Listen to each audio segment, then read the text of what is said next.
Gereja makin beriman dan relevan. Lalu kata Yesus, beginilah hal kerajaan Allah itu, seumpama orang yang menaburkan benih di tanah.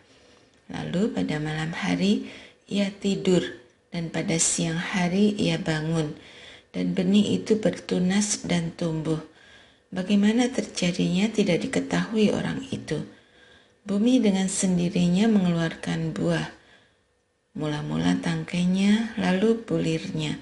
Kemudian butir-butir yang penuh isinya dalam bulir itu. Apabila buah itu sudah cukup masak, orang itu segera menyabit, sebab musim menuai sudah tiba. Katanya lagi, dengan apa kita hendak mengumpamakan kerajaan Allah itu, atau dengan perumpamaan manakah kita hendak menggambarkannya? Kerajaan itu seumpama biji sesawi ketika ditaburkan di tanah. Biji itu yang paling kecil dari segala jenis benih yang ada di bumi. Namun, setelah ditaburkan, benih itu tumbuh dan menjadi lebih besar daripada segala sayuran yang lain dan mengeluarkan cabang-cabang yang besar, sehingga burung-burung di udara dapat bersarang dalam naungannya. Dalam banyak perumpamaan yang semacam itu, ia memberitakan firman kepada mereka sesuai dengan kemampuan mereka untuk mengerti.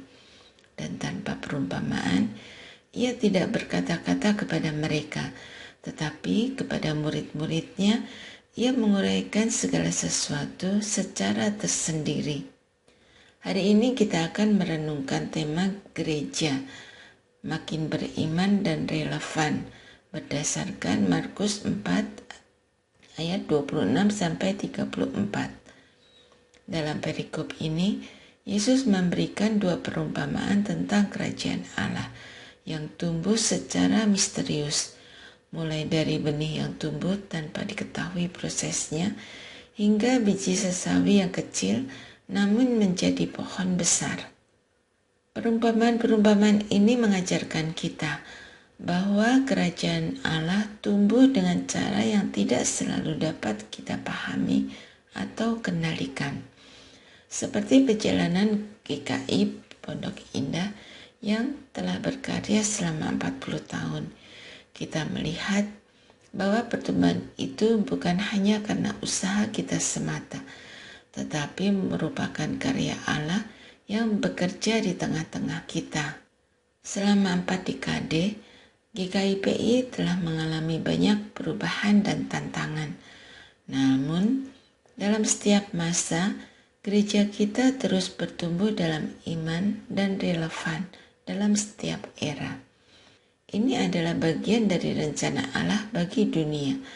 Meskipun kita seringkali berada di tengah ketidakpastian, Tuhan yang menumbuhkan benih dan membuat biji sesawi tumbuh besar, juga yang menuntun dan memelihara gereja kita. Virtu belas kasihan menjadi kunci dalam pertumbuhan ini. Sebagai umat Allah, kita dipanggil untuk menghadirkan wajah gereja yang berbelas kasihan. Belas kasihan bukan hanya tentang perasaan, tetapi tentang tindakan nyata yang menunjukkan kepedulian kita terhadap masalah-masalah dunia. Gereja yang relevan adalah gereja yang merespon kebutuhan zaman dengan cara dan hikmat Allah. Dalam menghadapi tantangan modern, gereja harus tetap berpegang pada iman yang teguh. Kita harus percaya bahwa Allah sedang bekerja di tengah-tengah kita, menumbuhkan gereja dengan cara-cara yang mungkin tidak selalu kita pahami. Sambil mengandalkan hikmat-Nya, kita juga harus berani mengambil langkah-langkah yang diperlukan untuk tetap relevan dan menjawab kebutuhan-kebutuhan di sekitar kita. Marilah kita merayakan HUT ke-40 GKI Pondok Indah dengan hati yang penuh syukur dan iman yang teguh. Marilah kita terus berkomitmen untuk menjadi gereja yang berbelas kasihan, yang hadir di tengah dunia dengan membawa cinta kasih Kristus. pertumbuhan gereja kita bukan hanya dilihat dari segi jumlah, tetapi juga dari sejauh mana kita dapat menjadi berkat bagi sesama. Semoga kita semua semakin beriman dan relevan, menjadi saksi hidup dari karya Allah yang bagi dunia.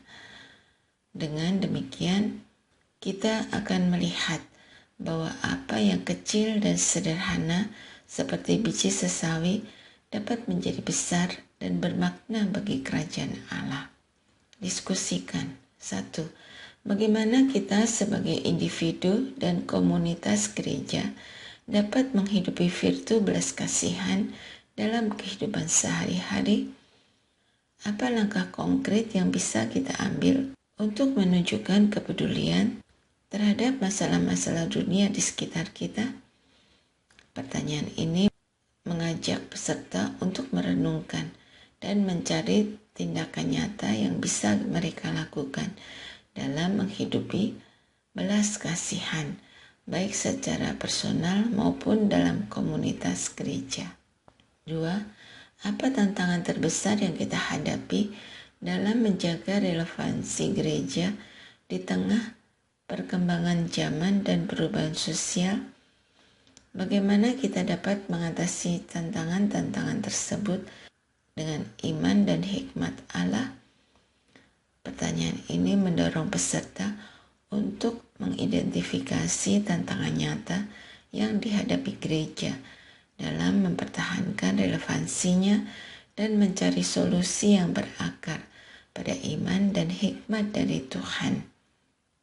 3. Bagaimana kita dapat melihat dan merasakan pertumbuhan iman di tengah-tengah kita?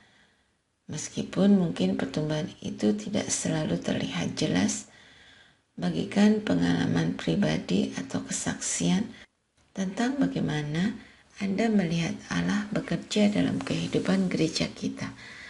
Pertanyaan ini mengajak peserta untuk berbagi kesaksian dan pengalaman mereka tentang pertumbuhan iman, sehingga dapat saling menguatkan dan menginspirasi satu sama lain tentang karya Allah yang bekerja secara misterius di tengah mereka.